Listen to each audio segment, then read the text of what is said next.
안녕하세요, 여러분. 오늘은 제 학창 시절에 겪었던 그리고 제 인생에서 가장 억울하고 동시에 가장 통쾌했던 이야기를 들려드리려 합니다. 선생님이라는 단어가 주는 존경과 권위 뒤에 숨겨진 그리고 그 권위를 악용하며 학생들의 물건을 갈취했던 한 교사의 충격적인 민낯에 대한 이야기입니다. 이 이야기는 겉으로는 학생들을 위한 교육이라고 말했지만 뒤로는 자신의 욕심을 채우기 위해 학생들의 돈을 갈취했던 한 사람의 비참한 몰락에 대한 기록입니다. 제 이름은 민재가명, 저는 고등학교 2학년 때 동현가명이라는 이름의 선생님을 만났습니다. 동현 선생님은 저희 학교에서 가장 엄격한 선생님이었습니다. 그는 항상 학생들의 소지품을 검사했고 학생들의 휴대폰, 게임기, 이어폰 등을 압수했습니다. 그는 학생들에게 너희들이 이런 것에 한눈 팔면 공부를 못한다. 다 너희들을 위한 일이다라고 말했습니다. 학생들은 동현 선생님의 말을 믿었고 그를 존경했습니다.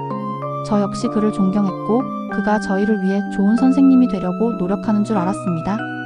그런데 어느 날 동현 선생님의 행동이 점점 이상해지기 시작했습니다.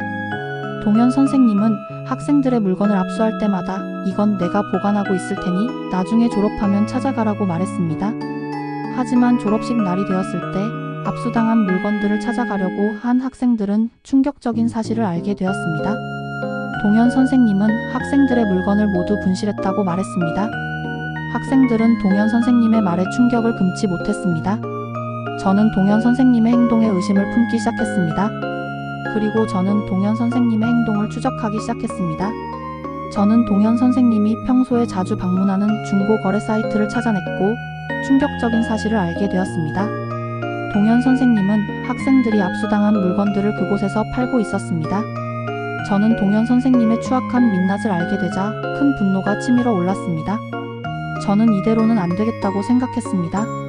저는 동현 선생님에게 제가 가진 모든 것을 증명하고 그의 오만함을 무너뜨려야겠다고 다짐했습니다. 저는 동현 선생님을 참교육하기 위해 치밀한 계획을 세웠습니다. 저는 동현 선생님이 중고거래 사이트에 올린 모든 물건들을 캡처했습니다. 그리고 그 물건들의 주인이었던 친구들을 찾아가 그들의 증언을 모두 녹음했습니다. 저는 이 모든 자료들을 가지고 동현 선생님에게 복수하기 위해 준비했습니다. 드디어 결전의 날이 다가왔습니다. 저는 동현 선생님이 있는 교무실로 찾아갔습니다. 동현 선생님은 저를 보자마자 민재야, 무슨 일이야? 라고 물었습니다. 저는 동현 선생님의 뻔뻔한 태도에 아무런 대꾸도 하지 않고 조용히 휴대폰을 꺼내 제가 캡처했던 사진들을 보여주었습니다. 사진 속에는 동현 선생님이 학생들이 압수당한 물건들을 팔고 있는 모습이 담겨 있었습니다. 동현 선생님은 사진을 보고 놀라움을 금치 못했습니다. 저는 동현 선생님에게 선생님, 이 사진들 모두 중고 거래 사이트에 올라온 사진입니다. 선생님이 학생들이 압수당한 물건들을 팔고 있는 것을 알고 있습니다. 선생님이 저에게 다 너희들을 위한 일이다라고 말했던 모든 행동들이 거짓이었네요 라고 말했습니다. 동현 선생님은 제 말에 아무런 반박도 하지 못하고 그저 고개를 푹 숙였습니다. 저는 동현 선생님에게 제가 녹음했던 음성 파일들도 들려주었습니다.